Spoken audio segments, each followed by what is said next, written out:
Photo ప్రేమికులకు Google మంచి news చెప్పింది. ఇకపై మరింత మెరుగైన మీకు నచ్చిన రీతిలో ఫోటోలు ఎడిట్ చేసుకునే విధానాన్ని తీసుకువచ్చింది. టెక్ భారత్లోని తన యూజర్ల కోసం సరికొత్త కృత్రిమ మేధతో అంటే ఏఐ ఆధారిత ఫోటో ఎడిటింగ్ ఫీచర్ను బుధవారం ప్రారంభించింది. దేశంలో ఇది యూజర్లకు అందుబాటులోకి వచ్చింది. అసలు కొత్త ఫీచర్ ఏంటి అని ఆలోచిస్తున్నారా? వినండి. గూగుల్ ఫొటోస్లో అందుబాటులోకి వచ్చిన ఈ ఫీచర్తో ఇకపై కేవలం వాయిస్ లేదా టెక్స్ట్ ఆదేశాలు ఇవ్వడం ద్వారా ఫోటోలను సులభంగా ఎడిట్ చేసుకోవచ్చు. అంటే మునుపటి కన్నా సులభంగా, సౌకర్యంగా ఫోటో ఎడిట్ ఆప్షన్ అన్నమాట.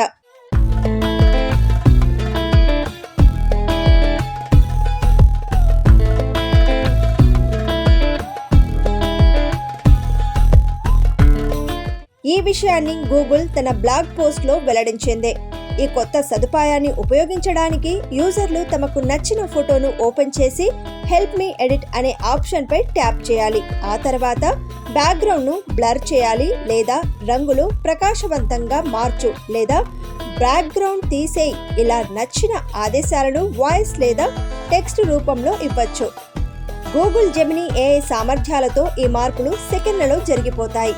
ఈ ఫీచర్లో భాగంగా పర్సనలైజ్డ్ ఎడిట్స్ అనే ప్రత్యేక సౌకర్యాన్ని కూడా గూగుల్ పరిచయం చేసిందే.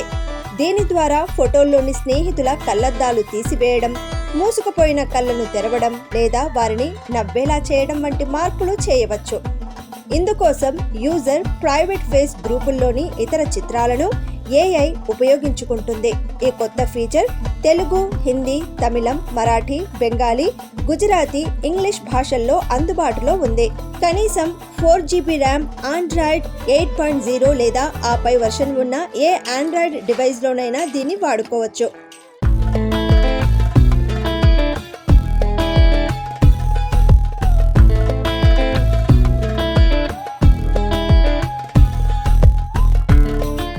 ఏఐతో ఎడిట్ చేసిన కంటెంట్ విషయంలో పారదర్శకత కోసం గూగుల్ C2PA కంటెంట్ క్రెడెన్షియల్స్ను కూడా జోడిస్తుంది. ఇది సదరు ఫోటో ఎప్పుడు ఎలా మార్చబడిందో తెలిపే ఒక డిజిటల్ లేబుల్ను జతపరుస్తుంది. అన్నట్టు మనకు సంబంధించిన ఏ ఫోటోతోనైనా ఎక్కడున్నా మార్చుకునే హక్కు గూగుల్కు ఉందన్నమాట. అందుకే ఒక్కసారి క్షుణ్ణంగా పరిశీలించి ప్రొసీడ్ అవ్వడం మంచిది. గతంలోనూ ఏఐ విషయంలో గూగుల్ను పలువురు అనుమానించిన విషయం తెలిసిందే. అందుకే జాగ్రత్తగా చూసి వాడుకుంటే బెటర్ అని నిపుణుల సలహా. ఇదండి మా ఒక మాట. మా ఒక మాటను సబ్స్క్రైబ్ చేయండి, షేర్ చేయండి. మీ అమూల్యమైన సలహాలను కమెంట్స్ రూపంలో ఇన్బాక్స్లో ఉంచండి.